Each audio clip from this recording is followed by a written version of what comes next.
ठीक है, चलो जी, good evening all of you. आज की क्लास को आगे बढ़ाया जाए, फटाफट से कहानी बढ़ाते हैं। देखो आपने करें लुईस डॉट स्ट्रक्चर, करें लुईस डॉट स्ट्रक्चर, यस और नो। अब हम कह सकते हैं कि लुईस डॉट स्ट्रक्चर बना रहे हैं, ठीक है। एक तरीके के लुईस डॉट स्ट्रक्चर जैसी ही हम कहानी करेंगे। अब हम ओरिजिनल स्ट्रक्चर देखना शुरू करेंगे काफ़ी सारे डिफरेंट मॉलिक्यूल्स का, ठीक है, जो बार बार आते हैं आप लोगों को। उन मॉलिक्यूल्स के स्ट्रक्चर कैसे बनाओगे, कैसे सोचोगे, ये कहानी according to the concepts of Lewis dot structure, आगे की कहानी को सोचना कैसे है आज आप ये देखोगे। जैसे कि एसिड होते हैं कुछ, एग्जाम्पल HClO4, ठीक है। देन यू हैव, इसका नाम परक्लोरिक एसिड होता है। इनके नाम क्या होते हैं, इसकी भी एक अलग ही कहानी है, उसको हम फिर आगे कभी डिस्कस करेंगे। आज हम इनके स्ट्रक्चर्स को एक बार डिस्कस कर लेते हैं कि ये स्ट्रक्चर बनने कैसे चाहिए। जितना हमने पढ़ा है उसको अप्लाई करते हुए आगे इनके स्ट्रक्चर जानते हैं। आपको ये बात पता है कि सेकेंड पीरियड के एलिमेंट्स मैक्सिमम कितने बॉन्ड बना सकते हैं, 4 बॉन्ड बना सकते हैं, हमारी बात हो चुकी है। पर मैंने कहा था आपको 4 से ऊपर बॉन्ड थर्ड पीरियड के एलिमेंट्स बना सकते हैं, क्योंकि उन पे ऑर्बिटल की अवेलेबिलिटी होती है, समझ रहे हो। जैसे क्लोरीन है, क्लोरीन आपका थर्ड पीरियड का एलिमेंट है, तो अब वो 4 रेस्ट्रिक्टेड नहीं, रेस्ट्रिक्टेड टू 4 बॉन्ड्स नहीं है, वो 4 बॉन्ड से ज्यादा भी बॉन्ड बना सकता है, यानी कि अपना ऑक्टेट एक्सपेंड कर सकता है। कौन? क्लोरीन। थर्ड पीरियड के एलिमेंट्स अपना ऑक्टेट क्या कर सकते हैं बेटा, एक्सपेंड कर सकते हैं और ज्यादा बॉन्ड भी बना सकते हैं, रेस्ट्रिक्टेड टू 4 बॉन्ड नहीं है। उसी तरीके से ये है। अब सबसे आसान तरीका मैं बता रहा हूं आपको काम करने का। आपको याद है कि आपने लुईस डॉट स्ट्रक्चर के अंदर क्लोरीन के वैलेंस इलेक्ट्रॉन 7 बनाए थे, तो इसमें भी डॉट बना दो। अब आपको ये पता होना चाहिए बेटा, ये O है, कौन है ये? O। और ऑक्सीजन कितने बॉन्ड से कनेक्ट होता है? डबल बॉन्ड से कनेक्ट होता है ज्यादातर। ऑक्सीजन किससे कनेक्ट होता है बेटा? डबल बॉन्ड से। और 2 उस पे क्या होते हैं? लोन पेयर, तो उसका ऑक्टेट पूरा हो जाता है। ऐसे ही ऑक्सीजन अपने 2 वैलेंस इलेक्ट्रॉन्स इसके साथ शेयर करता है, 2 बॉन्ड बनाता है, और ऑक्सीजन अपने 2 वैलेंस इलेक्ट्रॉन्स इसके साथ शेयर करता है और 2 बॉन्ड बनाता है। ये जो H है ये O के साथ होगा, और अगर O के साथ H होगा, ध्यान से देखना दोस्तों, राइट, O के साथ H होगा तो ये जुड़ गया और एक ये जुड़ गया, और 2 लोन पेयर इस पे होंगे ही सही, 6 वैलेंस इलेक्ट्रॉन पूरे कर दिए। तो कुछ इस तरीके की कहानी होगी, कुछ इस तरीके के बॉन्ड होंगे। शेप क्या होगी इस पे भी हम चर्चा इन फ्यूचर करेंगे। अभी शेप की कोई बात नहीं हो रही है, अब केवल और केवल इनको ड्रॉ करने की बात हो रही है। तो फटाफट से 5-7 मिनट में मैं कुछ जरूरी की बातें आपके साथ करूंगा, वो आप ध्यान रख सकते हो, आपके इन फ्यूचर काम ही आएगी। जैसे कि यहाँ पे क्लोरीन के वैलेंस इलेक्ट्रॉन बोलो, HClO3 की अगर मैं बात करूँ तो 7 वैलेंस इलेक्ट्रॉन्स होते हैं कि नहीं होते, बोलो यार। ऑक्सीजन कितने कनेक्टेड है? यहाँ पे 3 ऑक्सीजन कनेक्टेड है, तो ऑक्सीजन के पास वैलेंस इलेक्ट्रॉन्स कितने होते हैं बेटा? 6। तो 2 से जुड़ गया, 2 से जुड़ गया, एक H भी है। अब अगर एक H पड़ा हुआ है तो वो O के साथ ही होगा। वो किसके साथ होगा बेटा? O के साथ होगा, और एक बच जाएगा लोन पेयर। ये फंडा समझ में आया कि नहीं आया, बोलो यार यस और नो। ये थोड़े से एसिडिक है ना बेटा नेचर में, ये सारे के सारे एसिड्स बनाए हैं, तो जो HO के साथ कनेक्टेड होता है ना, वो H+ बन के आराम से जा सकता है, ठीक है। तो इसीलिए O के साथ रहता है H, इस तरीके से। अगर Cl के साथ H होता ना तो वो टूटता नहीं, वो H+ बन के नहीं जाता, मतलब इस तरीके से। और O जो है वो ठीक है, तो कुछ इस तरीके से बॉन्डिंग आपने करनी है। लोन पेयर, ये मैंने इस तरीके से लोन पेयर दिखाया। फंडा क्लियर हुआ? इसका मतलब आप ना ये बनाना सीखे हो। आपको पता है, देखो एक तो OH होगा, है ना, यस और नो, और एक डबल बॉन्ड होगा, तो कितने वैलेंस इलेक्ट्रॉन यूज हो गए? 3, और बाकी कितने बच गए? 4। तो 2 क्या होंगे? Lone pair.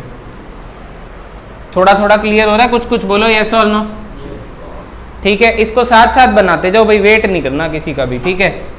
जैसे HClO- की बात अगर मैं करूं, या छोड़ो इतना बहुत है, स्ट्रक्चर्स डाल लो, कोई दिक्कत नहीं है। सम बेसिक स्ट्रक्चर्स यार, परक्लोरिक एसिड है, H+ निकाल देगा तो परक्लोरेट आयन हो जाएगा, ठीक है। इस तरीके से है, मतलब HClO3 को क्लोरिक एसिड बुलाते हैं। इसको chlorous acid, hypochlorous acid. HClO को हाइपोक्लोरस एसिड। देखो नाम की ना पूरी अपनी एक कहानी है, मतलब नेमिंग की भी इसमें एक चर्चा है, तो वो कभी करेंगे फिर आपके साथ में। अभी तो हम स्ट्रक्चर्स पे एक बार फोकस करेंगे, वो स्ट्रक्चर्स जो हमने बहुत बार देखने हैं, ठीक है, उनकी कहानी कैसे होनी चाहिए वो देखते हैं। जैसे कि एग्जाम्पल देखो, H2SO4 सल्फ्यूरिक एसिड तो देखा है तुम लोगों ने। सल्फर किसके नीचे आता है? ग्रुप नंबर 16 में होता है sulphur. Oxygen, sulphur, selenium, tellurium, polonium, yes और नो? तो अगर ऑक्सीजन के पास 6 वैलेंस इलेक्ट्रॉन्स हैं तो सल्फर के पास भी 6 ही वैलेंस इलेक्ट्रॉन होंगे। तो अब देखो कितना जल्दी बन जाएगा। अब शायद आप समझ पा रहे होगे खुद से कि 2 H हैं, ठीक है। अगर फॉर सपोज ये एसिड भी है और ये फॉर सपोज अगर आप बोलो कि सर ये अगर 2H+ लूज कर देगा तो SO4-2 बनेगा, तो SO4-2 का स्ट्रक्चर कैसे बनाए? तो मैं तुम्हें बोलूँगा इसी स्ट्रक्चर में से ना H+ निकाल दो, तो O पे क्या आ जाएगा? माइनस। यस और नो? अगर लोन पेयर दिखाने हैं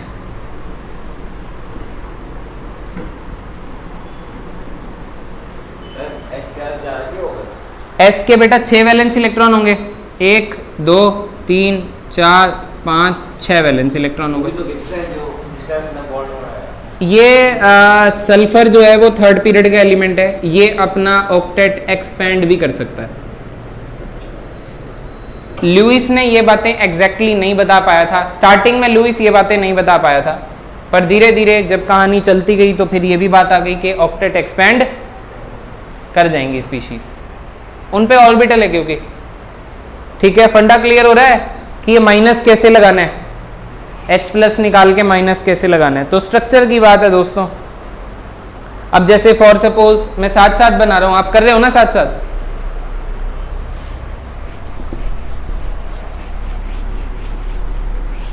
जैसे कि मेरे पास आया H2SO3 आया, कैसे बनाओगे अब H2SO3? आपको पता है ये भी एक तरीके का एसिड टाइप का ही है, O के साथ H, O के साथ H और एक क्या बच जाएगा? लोन पे। ये थोड़ा सा समझ पा रहे हो इसको? अपना दिमाग चल पा रहा है अब तुम्हारा कि सल्फर के पास कितने वैलेंस इलेक्ट्रॉन्स होंगे? 6 वैलेंस इलेक्ट्रॉन्स होंगे। देखो तो 2 एक ऑक्सीजन को दे गया, जिस O के साथ H है वो तो एक ही वैलेंस यूज करेगा इसका, और जिस O के साथ H है वो भी एक ही यूज करेगा। अरे यस और नो? ऑक्सीजन के पास भी तो 6 ही वैलेंस हैं, एक उसने यहाँ यूज कर लिया तो एक H के साथ यूज कर लिया। अरे बोलो यस और नो? ऑक्सीजन तो सेकंड पीरियड का एलिमेंट है, वो थोड़ी अपना ऑक्टेट एक्सपेंड कर सकता है। बेटा कनेक्ट हो रही हैं चीजें, अभी तक कोई दिक्कत, कोई समस्या, कोई दुविधा नहीं है ना? स्ट्रक्चर बन पा रहे हैं ना? आगे बढ़ते हैं। जैसे देखो ClF3 बना लेते हैं, ClF5 बना लेंगे। फिर ये सारे स्ट्रक्चर आप मेरे साथ, एक नेक्स्ट थ्योरी आएगी हाइब्रिडाइजेशन करके, मैं वहां भी आपको यही सब बनवा रहा हूँ, तो आपकी डबल प्रैक्टिस हो जाएगी। ये तो लुइस डॉट स्ट्रक्चर के बाद एक थोड़ा एक बेसिक आइडिया देना चाह रहा हूँ कि कैसे आपने डॉट डालने सीखे हैं और कैसे आप और मॉलिक्यूल्स को कनेक्ट कर सकते हो। और देख लो, क्योंकि ये आपको काफ़ी बार इन फ्यूचर मिल जाएंगे। जैसे शेप्स तो मैंने बताई नहीं, शेप्स पे तो अभी बात ही नहीं हो रही, शेप तो सबकी बाद में बताएंगे, ठीक है। इसको हटा दूं ना। अब आप ClF3, आप सेंट्रल एटम पकड़ो, ClF3 में सेंट्रल एटम कौन होगा बताना? कौन होगा बच्चों? Cl के वैलेंस इलेक्ट्रॉन्स कितने होंगे? 7। फ्लोरीन कितने बॉन्ड बनाता है? आपको क्या पता? फ्लोरीन कितने बॉन्ड बनाएगा? 1, क्योंकि ग्रुप 17 का बंदा है। ग्रुप 17 वाले पे 7 वैलेंस इलेक्ट्रॉन है, केवल एक और इलेक्ट्रॉन वो रख सकता है अपना ऑक्टेट पूरा करने के लिए, तो एक और शेयर करता होता है बस वो। तो ये हमेशा कितने बॉन्ड बनाएगा? एक ही बॉन्ड बनाएगा, ठीक है। तो यानी कि 1 1 और 1, ये 3 फ्लोरीन के साथ एक एक इलेक्ट्रॉन शेयर करके बॉन्ड बना लेगा। और क्लोरीन पे खुद पे वैलेंस इलेक्ट्रॉन कितने होते हैं? 7। तो ये 2 लोन पेयर हो जाएंगे और 3 बॉन्ड पेयर हो जाएंगे। 7 वैलेंस होते हैं ना, 3 मैंने यूज कर लिए, 3 मैंने फ्लोरीन के साथ लगा दिए, तो 2 आपके पास क्या रह गए? है ना। ClF5 की जहां तक बारी है,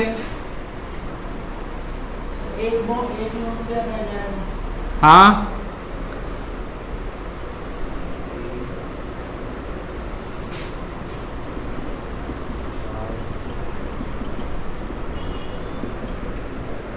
ठीक है। शेप्स की बात बेटा करते हैं, अभी एक साथ ही करते हैं, बस ये थोड़े ज़्यादा नहीं बनवा रहा, इतने बहुत। आई होप आपको कुछ बातें ना क्लियर हो रही होंगी अब, ठीक है। कुछ जैसे देखो अब ऑड इलेक्ट्रॉन स्पीशीज भी रहती हैं, ये तो अभी लोन पेयर आ रहे हैं, है ना। कुछ एक दो ऑड इलेक्ट्रॉन स्पीशीज भी देखो, ये आगे भी आएगा, अभी आने वाला टॉपिक दोबारा से आ जाएगा। नहीं नहीं, बाद में फिर बता दूंगा ना आपको कि हमने कर लिया है, ऐसा नहीं है कि बाद में रिवाइज भी हो जाएगा थोड़ा सा। जैसे देखो ClO2 है, आप मुझे बताओ क्लोरीन के वैलेंस इलेक्ट्रॉन कितने होते हैं, चलो बताओ। 7 होते हैं। और अकेला oxygen, single oxygen without H, oxygen double bond से कनेक्ट करना सीखा आपने? अरे बोलो यस और नो। मतलब जिस कंपाउंड में H नहीं होगा उसमें डबल बॉन्ड। ऑक्सीजन वैसे भी ऑक्सीजन है ना, डबल बॉन्ड से कनेक्ट होगा, क्यों? क्योंकि उसके 6 वैलेंस है, तो 2 शेयर करेगा तभी तो ऑक्टेट पूरा होगा। वो तो एक साइड से H से कर रहा होता है। हाइड्रोजन अगर उसके साथ होता है तो एक हाइड्रोजन के साथ कर लिया, एक उसके साथ कर लिया, तो उस साइड एक बॉन्ड सिंगल बॉन्ड OH आता होता है। दिमाग खुल रहा है कि नहीं सर? एक लोन पेयर और एक एक्स्ट्रा बचेगा। एक लोन पेयर बचेगा, यस, और एक इकलौता ये दिख रहा है। तो ऐसी स्पीशीज जिसमें एक इलेक्ट्रॉन बच जाए उसे क्या कहते हैं? Odd electron species. शेप वगैरह की सारी कहानी बाद में करेंगे। कॉमन ऑड इलेक्ट्रॉन स्पीशी में जैसे ये भी एग्जांपल है NO2 का। नाइट्रोजन पे वैलेंस इलेक्ट्रॉन्स बोलो, चलो तुम लोग बताओ। 5, राइट, एक बच जाएगा। देखो कैसे पकड़ पा रहे हो, बहुत सही, ठीक है। तो ये भी क्या हो गई आपकी ऑड इलेक्ट्रॉन स्पीशी हो गई। अच्छा, इसके बाद मैं बनाऊं NO, मेरे पास आता है NO। नाइट्रोजन के वैलेंस बोलो 5 और एक पे डबल। तो ये O तो 2 ही बनाएगा, यस और नो। तो ये आपको दिख रहा है, ये तो लोन पेयर, ठीक है। चलो ये क्या है? Odd electron species. तो ये तीनों कैसी होगी बेटा?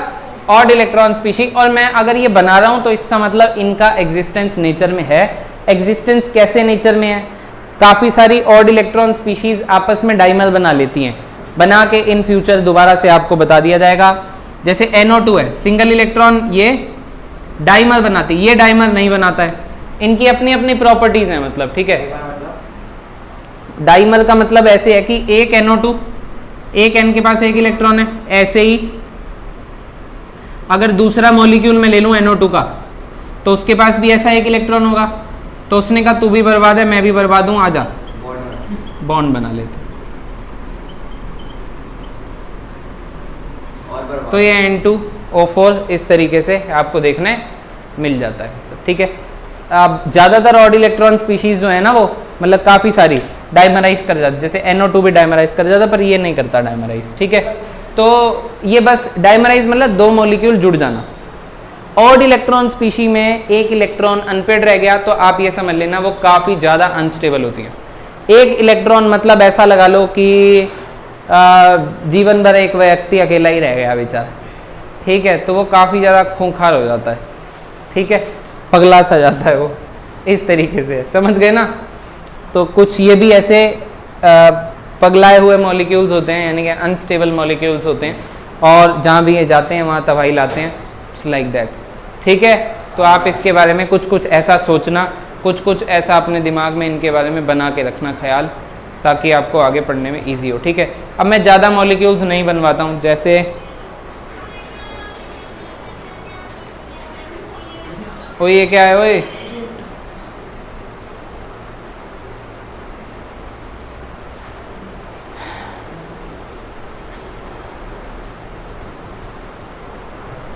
ठीक है।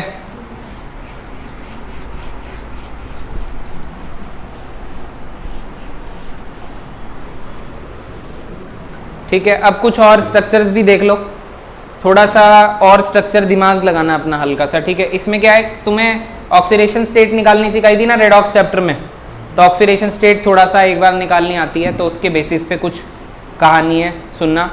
अब ऑक्सी एसिड्स की बात करते हैं, स्ट्रक्चर्स ऑफ ऑक्सी एसिड्स। ये सारे ऑक्सी एसिड्स थे जिस पे ऑक्सीजन होता है और जो H+ दे सकता है वो ऑक्सी एसिड होता है, ठीक है, विद 2 और मोर सेंट्रल एटम्स।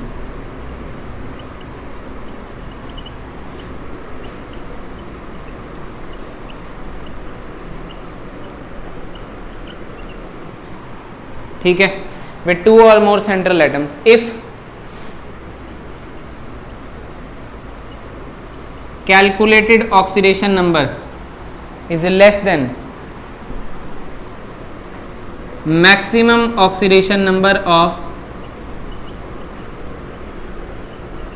central atom, अगर calculated oxidation number छोटा हुआ maximum oxidation number of central atom से, तो उसके अंदर XX का बॉन्ड होगा।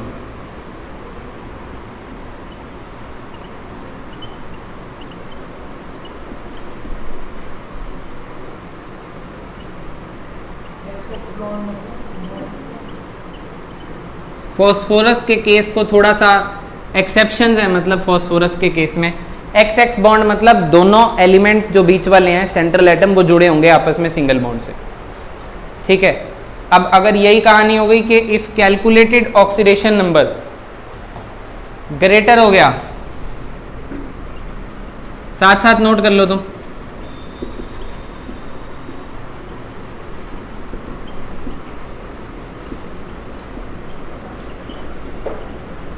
सेंट्रल एटम से ग्रेटर हो गया ये, सर ये आपने लिखा है Then- बॉन्ड, ये मतलब सिंगल बॉन्ड है। Then peroxy bond is present. इस टाइप के बॉन्ड को क्या कहते हैं?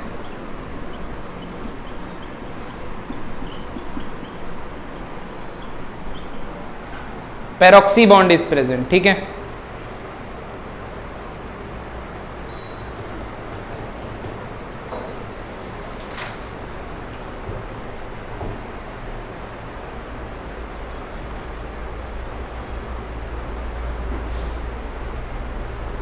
नोट करते जाना साथ साथ, ठीक है।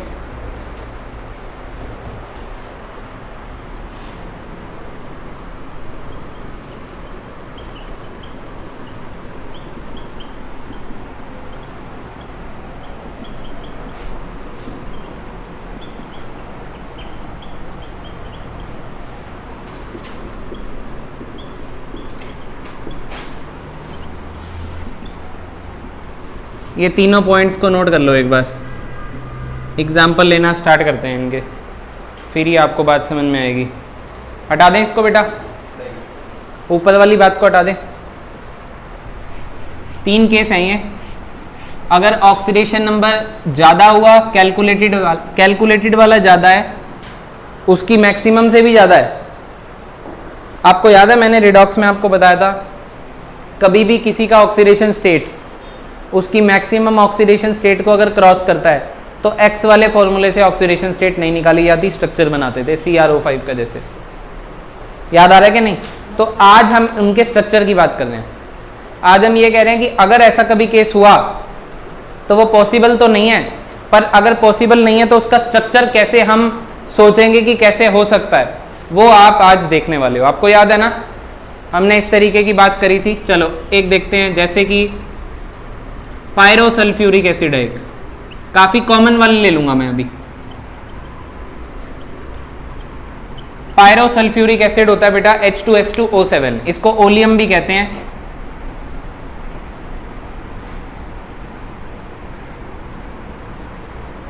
क्या बुलाते हैं बेटा इसको? ओलियम बुलाते हैं। आप सुनिए ध्यान से, सल्फर। अच्छा पहले ऑक्सीडेशन स्टेट निकालो, कैसे निकालोगे? 2x बोलो, प्लस का एक हाइड्रोजन पे प्लस का 1 होता है ना, प्लस का 2, एक ऑक्सीजन पे -2, -14 equal to 0, 2x equal to plus का 12, x इक्वल टू प्लस का 6। ओ माय गॉड, सल्फर के पास वैलेंस इलेक्ट्रॉन्स भी तो 6 होते हैं, तो यानी कि सल्फर का मैक्सिमम ऑक्सीडेशन स्टेट भी कितना होता है? प्लस का 6। यानी कि ये वो वाला केस है हमारा, ये वाला केस है। यानी कि इस टाइप के स्ट्रक्चर में कुछ इस टाइप का बॉन्ड होना चाहिए। तो सबसे पहले आप क्या करना, एक सल्फर इधर, एक सल्फर इधर, बीच में O दे देना। अब सल्फर के वैलेंस इलेक्ट्रॉन्स कितने होते हैं? 7, ओ सॉरी 6, एक ये रहा, ठीक है, अब सुनो, O कनेक्ट कर दो और H दो है ना, लो बनेगी बात, समझ रहे हो। और करवाते हैं, अभी ऐसा नहीं है कि एक आपको करवा दिया तो ठीक है। अब ये एसिड कितने H प्लस डोनेट कर सकता है, O के साथ है ना दोनों H, तो दोनों H डोनेट कर सकता है ना, तो इसीलिए इसको डायबेसिक एसिड भी बुलाया जाता है। डायबेसिक एसिड वो जो 2 H प्लस दे सकते हैं। ये फालतू की बात आपको बताई है पहले, ऑलरेडी आपके साथ ये डिस्कशन हो चुका है इसलिए। सर ये जो OH है टेढ़ा होना है सीधा बनाना बेटा शेप की अभी कोई दिक्कत नहीं है, आप अभी सीधा बना लो। शेप की बातें हम करेंगे कि कैसी एग्जैक्टली शेप्स होनी कैसे चाहिए, अभी तो हम स्ट्रक्चर फोकस कर रहे हैं एक बार। वैलेंस बॉन्ड थ्योरी के बाद हाइब्रिडाइजेशन टॉपिक आएगा, उसमें आपको शेप्स का बेटा मैं पूरा एक चार्ट बनवा दूंगा।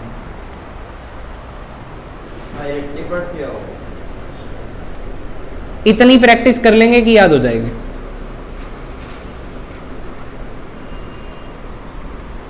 बेटा पायरोसल्फ्यूरस एसिड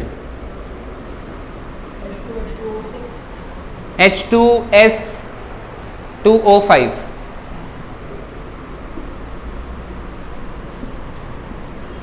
सेम हो गया ऊपर आएगा। अच्छा पहले नहीं, पहले हमने क्या सीखना है, 2x प्लस का 2 माइनस का 10 equal to 0, 2x equal to plus का 8, x इक्वल टू है कि नहीं, ये ना इस पे 2x, एक h पे 1, 2h पे प्लस 2, एक o पे -2 होता है जनरल, तो 5 पे कितना होगा -10 इक्वल टू ओवरऑल 0, उस तरीके से x प्लस 4। अब बताओ ये केस कौन सा हो गया, कैलकुलेटेड वाली छोटी है मैक्सिमम से, तो हम इसके अंदर s और s का एक बॉन्ड क्या बनाएंगे, डायरेक्ट बना देंगे। अब सल्फर पे वैलेंस इलेक्ट्रॉन कितने होते हैं, 6, तो 2 H हैं, तो पहले तो OH और OH जोड़ दो। अब क्या करोगे, O कितने यूज हो गए, अच्छा 2 यूज हो गए O, और O हैं कितने टोटल तुम्हारे पास, 5 O हैं, तो पहले तो बराबर डाल दो, बराबर डाल दिए। अब एक ही पे डालना खाली, तो एक क्या रह जाएगा लोन पे। समझे बच्चा कि नहीं समझे, समझ गए बेटा, याद नहीं करने पड़ेंगे, इसीलिए तो आपको टेक्निकें सिखा रहे हैं। क्या? ये तो बन गया कि S1S तो बन गया, उसके बाद ऑक्सीजन का लगेगा, क्योंकि ऐसा है ना कि फिर वैलेंस लगा दिए हमने, फिर 2 H थे तो 2 OH बना दिए पहले, और जो जो ऑक्सीजन बच रहे थे बांट दिए भाई। अब जब इसको नहीं हिस्से में आ रहा तो नहीं आ रहा, क्या करें। ठीक है, चलो जैसे देखो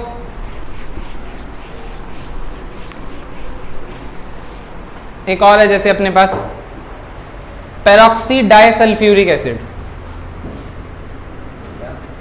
पेरोक्सी डाइसल्फ्यूरिक एसिड, ये जितने भी मैंने आपको करवाए हैं ना, इसका एक और भी नाम कॉमन है, मार्शल्स एसिड। बेटा ये ना आपको क्लास 12th में ना एक चैप्टर है पी ब्लॉक, उसमें ये आपको याद करने पड़ेंगे, 11th में तो नहीं याद करने होते, तो ये सब याद करने पड़ेंगे। जैसे ये तो बोर्ड के पेपर में आया हुआ है कि पेरोक्सी डाइसल्फ्यूरिक एसिड का स्ट्रक्चर क्या होता है, या फिर कोई और बात इसके बारे में। तो जैसे H2S2O8 इसका फॉर्मूला होता है, सुनो एक बार सुनो। सबसे पहले क्या करें, ऑक्सीडेशन स्टेट निकालें, तो बताओ क्या लिखे, 2x, अर्जुन बोल भाई, प्लस का 1 ऑक्सीजन पे -2, 8 पे -16 equal to 0, 2x equal to plus का 14, x इक्वल टू प्लस का 7। ओ माई गॉड, सल्फर का मैक्सिमम तो +6 था, पर ये कितना आ गया, बड़ा आ गया, बड़ा आ गया, बड़ा आ गया। तो कौन सा बॉन्ड होगा, तो इसमें एक पेरोक्सी बॉन्ड होगा। इस टाइप के बॉन्ड को क्या कहते हैं बेटा, पेरोक्सी बॉन्ड कहते हैं। अब ये 6 पूरे कर दिए, 6 पूरे कर दिए, 2 H हैं, ये ठीक है, यहां तक ठीक है बच्चों। कितने O यूज कर लिए, 1 2 3 4, बस बराबर बांट दो। बना नहीं बना, अब आप ये देख के खुद से ये बना सकते हो ना,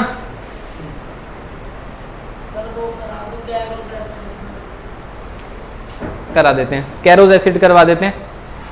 कैरोज एसिड करवा देते हैं इसको हम, H2SO5 होता है बेटा कैरोज एसिड, साथ साथ बनाते जा रहे हो ना।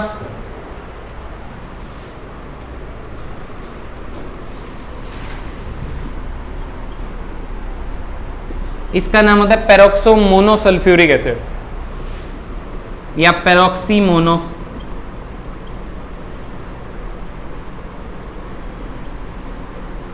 और ये जो कैरोज एसिड है आपका, ये देखो सबसे पहले ऑक्सीडेशन स्टेट निकालेंगे, x प्लस का 2 माइनस का 10 equal to 0, x equal to plus का 10 ना प्लस का 8। तो प्लस का 8 कभी भी सल्फर पे नहीं आ सकता क्योंकि मैक्सिमम ही इसके पास वैलेंसी 6 हैं, तो इसका मतलब यहाँ पे एक पेरोक्सी बॉन्ड होगा।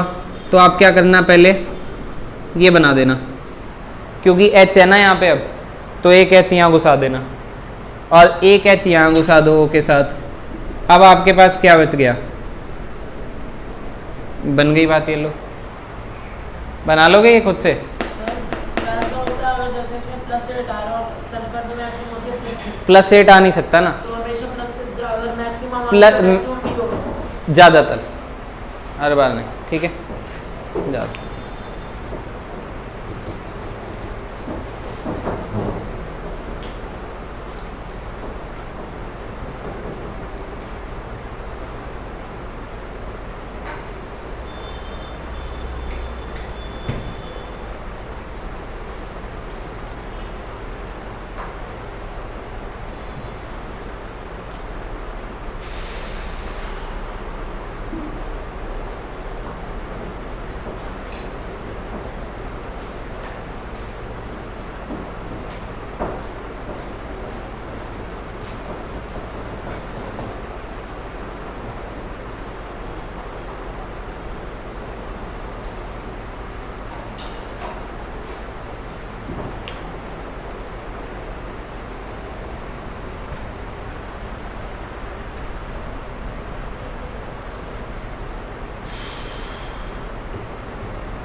ठीक है बेटा, बढ़ जाएं, आगे बढ़ जाएं।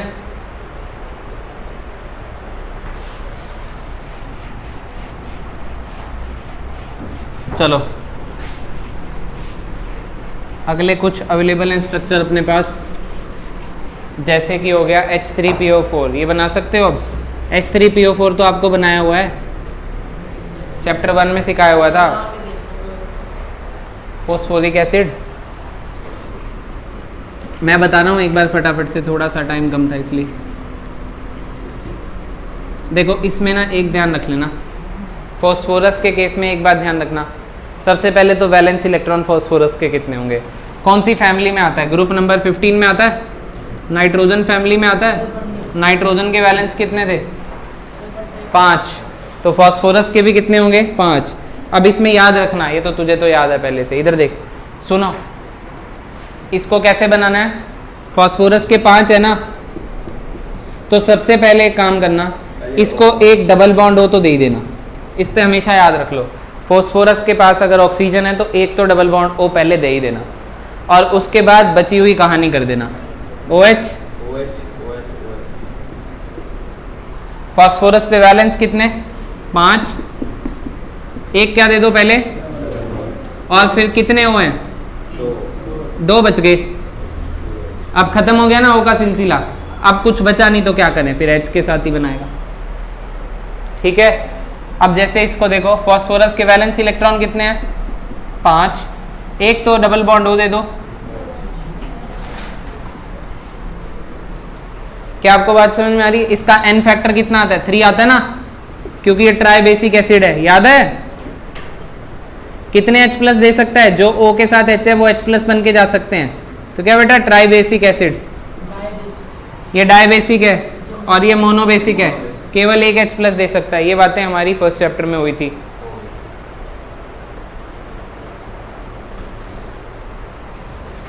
फंडे क्लियर है ना?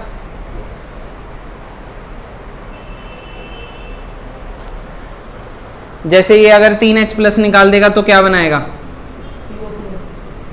अरे काका PO4 3 माइनस।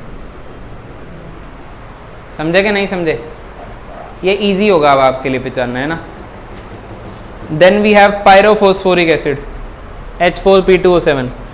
हटा दें इसको।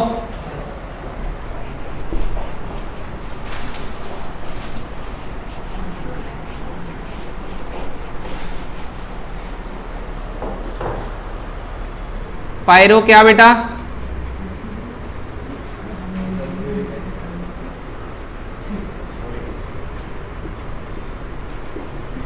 सबसे पहले 2x प्लस का 4 माइनस का 14 equal to 0, 2x equal to plus का 10, x इक्वल टू प्लस का 5। मैक्सिमम ऑक्सीडेशन स्टेट फॉस्फोरस की कितनी हो सकती थी? प्लस की 5। और आ कितनी एरिया है?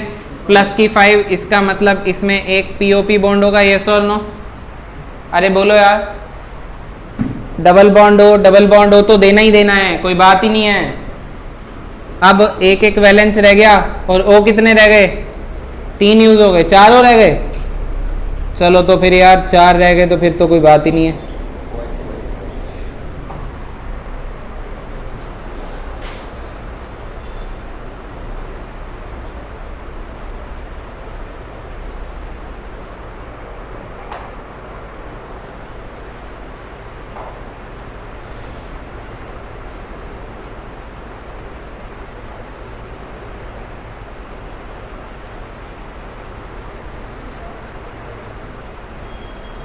ठीक है बच्चों। Then we have triphosphoric acid. Triphosphoric acid दिया अपने पास H5P3O10। 3x प्लस का 5 माइनस का 20 equal to 0, 3x equal to plus का 15, x इक्वल टू प्लस का 5। तो अब क्या करना? रूल के हिसाब से POP बॉन्ड होगा, 2 बना देना, डबल बॉन्ड O दे देना, डबल बॉन्ड O दे देना, डबल बॉन्ड O दे देना। देख रहे हो ना बोर्ड पे एक बार, यस और no? Double bond O, double bond O, double bond O दे दिए। अब इस पे कितने वैलेंस बच रहे हैं? 2। इस पे इसके 4 बॉन्ड बन चुके हैं, 1 वैलेंस। इस पे 2 वैलेंस। OH कितने और रह गए? 2 और H 2 बन गया। कोई दिक्कत, कोई समस्या? कोई समस्या नहीं है।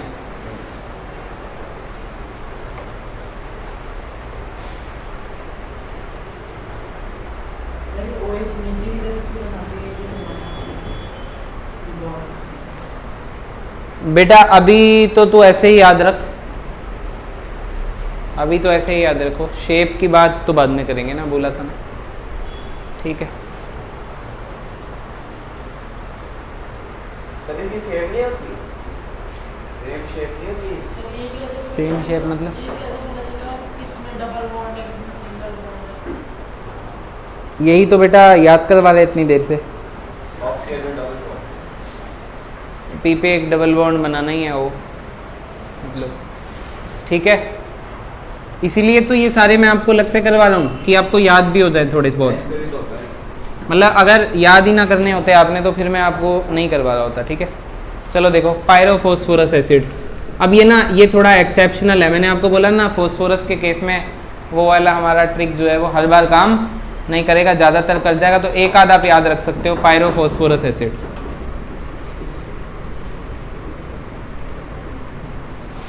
बस ख़त्म करेंगे बस इसके बाद। ठीक है, क्या दिया हुआ मेरे पास? H4P2O5। इसको वैसे हम अपने नॉर्मल तरीके से करते तो कैसे करते?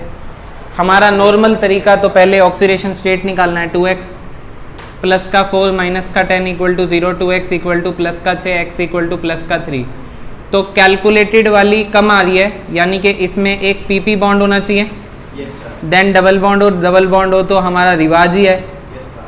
Then we have 4H OH OH, एक OH,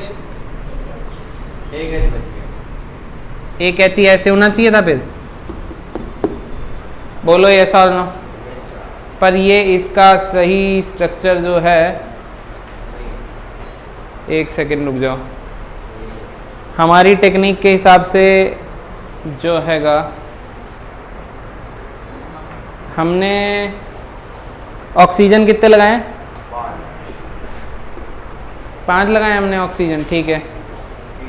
अच्छा हमने, हाँ ठीक है, ये गलत वाला ही है ना, इसमें ये ट्रिक काम नहीं कर रही है, मतलब ये गलत वाला स्ट्रक्चर है, ठीक है। अगर हम बनाते अपनी ट्रिक के हिसाब से तो ऐसे बनाते, पर इसमें ना क्या है कि एक POP बॉन्ड है, ये थोड़ा सा आपको लग से याद रखना पड़ेगा। अब डबल बॉन्ड हो दे दीजिएगा, और मतलब आपको ये ध्यान रखना है कि इसमें एक POP है, किसमें? H4P2O5 में, जो कि हमारी ट्रिक से नहीं सॉल्व हो पा रहा है, ठीक है। तो ये आप एज एन एक्सेप्शन समझ के थोड़ा सा ध्यान रख सकते हो, और तो कोई बात नहीं है। कोई रीजन है? इसका कोई रीज़न नहीं है, ट्रिक्स का कोई रीज़न नहीं होता।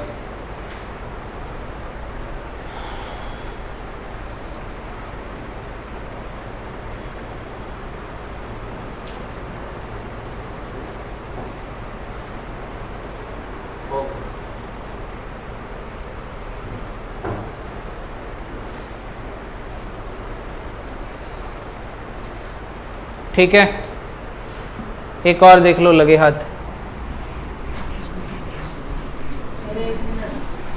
वो नहीं हटा रहा मैं, अच्छा वो पहले बना दिया था, कोई बात नहीं, उसके लिए जगह छोड़ दे तू। हाइपो फॉस्फोरिक एसिड, अगर मैं हाइपोफॉस्फोरिक एसिड की बात करूं तो बेटा ये होगा मेरे पास H4P2O6, 2x प्लस का 4 माइनस का 12 equal to 0, 2x equal to plus का 8, x इक्वल टू प्लस का 4। ये कम है ना, तो इसमें क्या होगा? PP बॉन्ड होगा, एक डबल बॉन्ड हो दे दो। अब क्या बच गया? इसमें भी एक गलत है। एक मिनट रुक तो जा तू, ये सही है, एक आध जगह ही हो रहा है बस वो केस, तो उसको आप अलग से याद रख सकते हो, ठीक है। ठीक है, तुम्हें थोड़ा बहुत आया, स्ट्रक्चर बनाने आए थोड़े, है ना? बेटा पेपर में अब तूने याद रख लिया ना, पढ़ा दिया तो, बाकी तो याद रखने ही नहीं तुझे, खुद ही बन जाते हैं वो। और पेपर में एज सच देखो कैसे आएगा, तो ये तो आपको तब पता लगेगा जब आप क्वेश्चन कर लोगे। अभी तो मैं आपको क्या है कि इंडिविजुअल टॉपिक्स जैसे रेजोनेंस का एक दिन करवा दिया, एक दिन बॉन्ड ऑर्डर का करवा दिया, एक दिन आज तुम्हें थोड़े से स्ट्रक्चर्स का इंट्रोडक्शन टाइप दे दिया। ये कब कहाँ यूज होंगे, ये सारी चीजें बीच बीच में यूज होंगी कहीं। अब जैसे आपको H3PO4 का स्ट्रक्चर अब बनाना तो आ गया एटलीस्ट, जो फर्स्ट चैप्टर में जो है आपने याद किया था कि यार ये कैसे हुआ, तो आप अब धीरे धीरे वहां तक पहुंचे कि यार अच्छा ये ऐसे हुआ है, ये हमने सीख लिया है अब कि फॉस्फोरस पे 5 वैलेंस इलेक्ट्रॉन्स होते हैं और एक डबल बॉन्ड उस पे होता है, तो बाकी उस हिसाब से आपने दे दिया। अब H3PO4, H3PO2, H3PO3 का आपको याद रटना नहीं पड़ा, आपको समझ आ गया कि करना कैसे है। बातें क्लियर हो रही हैं, दिमाग में जा रही हैं कुछ के नहीं? ठीक है, धीरे धीरे आगे बढ़ेंगे। अब हम ऑक्टेट रूल की लिमिटेशंस करेंगे। ऑक्टेट रूल आपको पढ़ा रखा है नेक्स्ट क्लास में। ऑक्टेट रूल की कुछ लिमिटेशंस है, उसको करते हुए बस एक अपने मेन टॉपिक पे आ जाएंगे जिसका नाम है वैलेंस बॉन्ड थ्योरी।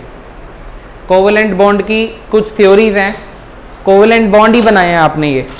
ये जो ल्यूइस डॉट स्ट्रक्चर आपने तैयार किया है, ज़्यादातर आपने कौन से बॉन्ड देखे हैं?